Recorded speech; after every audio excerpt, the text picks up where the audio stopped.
Hello student, PKS physics classes में आज बातें करते हैं मैथमेटिक्स टूल की part number 3। Mathematics tool part number 3 for integration. पहले दो पार्ट जो है वो डिफरेंशिएशन के लिए बनाए थे, फर्स्ट पार्ट और सेकंड पार्ट। अभी जो बना हुआ है वो इंटीग्रेशन बना। तो what is integration? It is a reverse process of differentiation. What is integration? It is a reverse process of differentiation. Differentiation का उल्टा है ये प्रोसेस। एक और बात, एक्स और वाई में हम यानी कि प्लॉट करते थे ग्राफ, तो वहां पर यानी डिफरेंशिएशन में निकाला जाता था slope of Y versus x.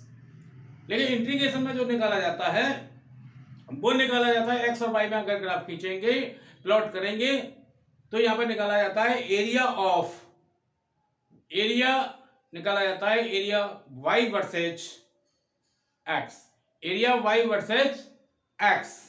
अब देखिए यहां पे मैंने फिगर नंबर 1 दिया है। मान लीजिए एक स्ट्रेट लाइन है, इस स्ट्रेट लाइन का एरिया निकालना है, हम आसानी से निकाल सकते हैं। यहाँ पे ऐसे ये डॉटेड इसको मिलाया, मिला करके यहाँ पे ट्रायंगल बन गया। ट्रायंगल का एरिया आसानी से 1/2 बेस इंटू एल्टीट्यूड, यानी कि आप परपेंडिकुलर निकाल सकते हैं।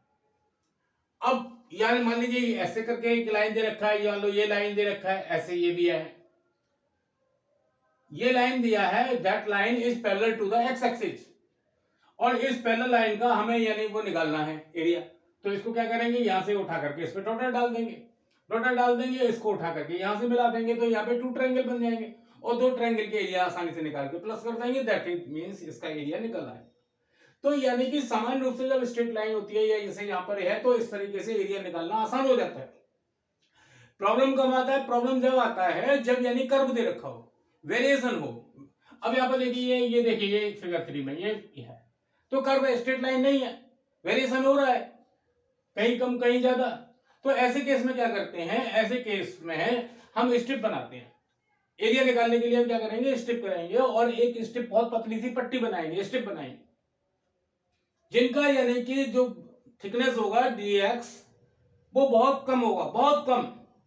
ऐसा कम होगा, अब जैसे मान लो वेरिएबल है, लाइन है, मान लो एक आर्क सा बना हुआ है, तो हम 2 पॉइंट ऐसे नजदीक लेंगे जो एक स्ट्रेट लाइन की तरह काम करें। तो यहां पर यानी कि जो पट्टी बनी हुई है उनमें ज्यादा परिवर्तन नहीं होने पा रहा है, और ऐसे यानी 2 बिंदुओं के बीच में पट्टी बनाई है जिसका यानी dx है, और dx और इसका जो यहाँ पर क्या है y1 है, तो इसका एरिया आसानी से निकाल लिया जाएगा। इसका क्या हुआ, y1 dx। सेकंड स्टेप बनाई, इसका यानी कि ये हुआ y2 dx। मान लो थर्ड स्टेप बनाई, इसका हुआ y3 dx। इस तरीके से आप यहाँ पे पूरी बहुत सारी स्टेप बना सकते हैं, 1 2 3 4 5 6, मान लीजिए n स्टेप बनाई, तो सबको उठा करके सम कर दो, तो टोटल एरिया क्या होगा, मान लो फर्स्ट का, सेकंड का, थर्ड का, अगर और भी होती तो और भी आ जाती।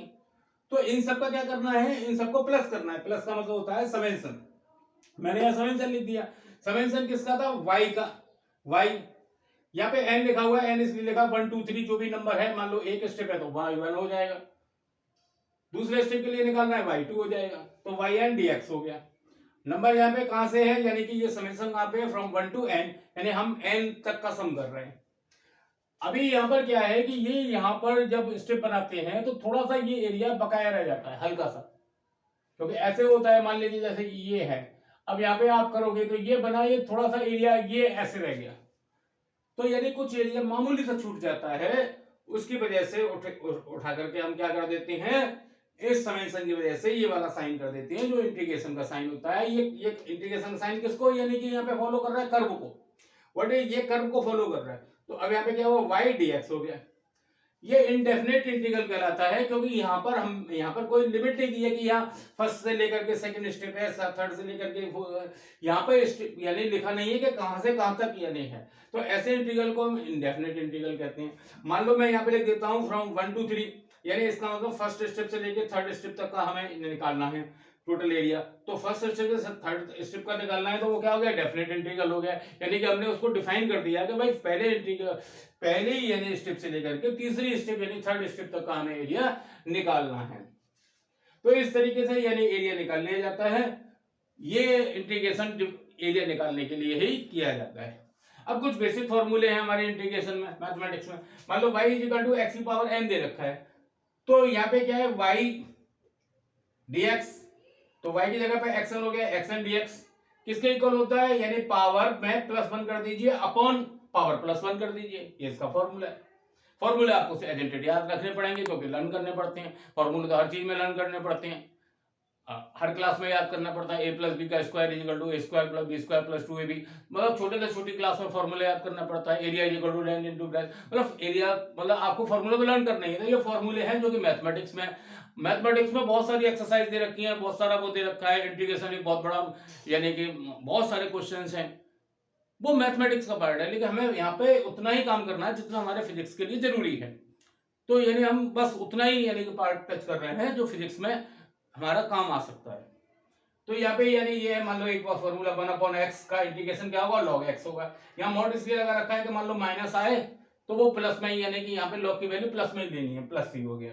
e की पावर x का e की पावर x होता है। dx का मान लो यहाँ पे अब dx के लिए क्या है, x की पावर कितनी है 0, तो यानी कि 0 + 1 और 0 + 1 कितना हो गया इसका, x हो गया। sin x क्या होता है, माइनस cos x होता है। प्लस क्या है यहाँ पर ये क्या लगाते हैं, जो हम यहाँ पे थोड़ा सा एरिया यहाँ पे हल्का सा ये छूट जाता है उसकी वजह से यहाँ पे कांस्टेंट लगा हुआ है, उसकी वजह से यहाँ पे कांस्टेंट लगा हुआ है। ये आपको अच्छे से समझ में आ गए हो, ये आपको याद रखने हैं। इंटीग्रेशन के बाकी के जो फॉर्मूले रह गए हैं वो नेक्स्ट पार्ट में हम बात करेंगे, यानी कि मैथमेटिक्स टूल के नेक्स्ट पार्ट में बात करेंगे। आपको अच्छे से समझ में आ गया होगा। अगर फिर भी कोई दिक्कत है, फिर भी कोई प्रॉब्लम है, कॉल करें, कमेंट्स करें, व्हाट्सअप करें, और मेरे चैनल पीकेएस फिजिक्स क्लासेस को लाइक एंड सब्सक्राइब करें। Thank you for that topic.